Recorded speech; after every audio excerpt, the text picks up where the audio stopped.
Tarek Oubou, expliquez-nous pourquoi un État théocratique officiellement musulman, je parle de l'Iran,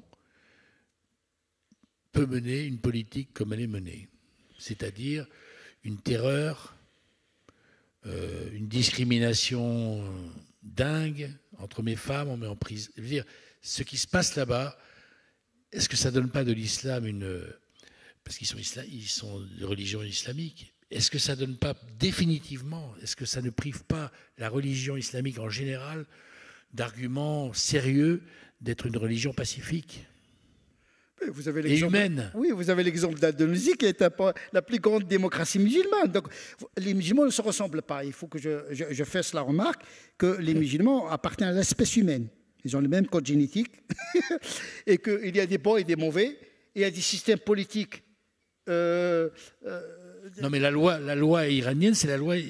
Voilà, c'est un État théocratique. Moi, si je suis musulman, je ne serais pas d'accord avec ce système-là. Parce que même dans un pays musulman, on doit appliquer la laïcité. Vous comprenez pourquoi? Parce qu'il y a plusieurs lectures en islam. D'abord, c'est l'islam chiite. Oui. Moi, en tant que sunnite, déjà, la théologie politique chiite n'est pas la théologie politique sunnite. Donc, on est déjà dans deux théologies politiques différentes. Pour la théologie politique chiite, celui qui va gouverner la communauté doit être un religieux et infaillible. Ça s'appelle la doctrine de l'imama. Dans la doctrine sunnite, le calife n'est pas un pape, n'est pas un imam infaillible, mais il est considéré comme responsable de la gestion temporelle d'une umma, d'une communauté où il y a des minorités non musulmanes. Donc, à la fois chef des croyants, mais chef également des citoyens qui ne sont pas des croyants. Je ne vais pas entrer dans la complication de la théologie politique, parce qu'il y a aussi les kharijites, etc. Donc, il y a plusieurs islams. Moi, quand je vais entrer dans un pays musulman, gouverné par le rite malikite, moi, je ne veux pas être gouverné en tant que musulman par le rite malikite. Donc, on a besoin justement de laïcité qui garde la neutralité, comme la démocratie anglaise, qui a été inventée pour justement que les églises ne s'entretuent pas. Il faut savoir que la démocratie est née pour gérer les conflits entre les églises au départ. Depuis, la démocratie a été ouverte à d'autres options, les athées, les agnostiques. Il faut savoir que le théoricien de la tolérance, qui est Locke, il a réservé la démocratie à tout le monde sauf deux catégories. Les athées n'ont pas de place dans cette démocratie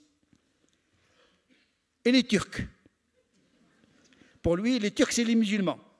Parce que, voilà. Donc, je veux dire que c'est l'embryon de la démocratie. On n'est plus à l'époque de Locke, mais c'était vraiment l'embryon de ce que nous appelons aujourd'hui la tolérance. Donc, cette tolérance a été élargie aux athées, aux agnostiques, et aux musulmans, etc., etc.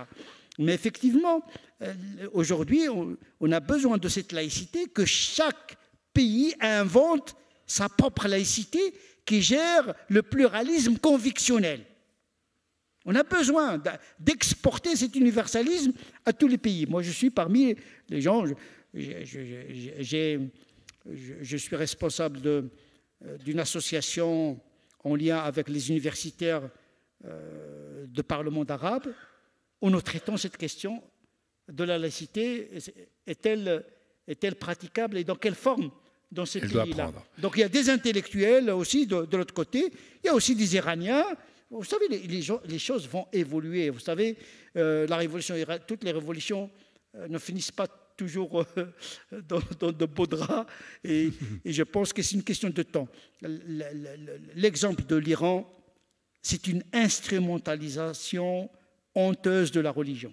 Et le premier à en souffrir, ce sont les citoyens iraniens. Bien entendu. Et voilà, toujours la première victime de ce totalitarisme, ce n'est pas l'Occident. Ce sont les musulmans qui vivent sous ces régimes-là.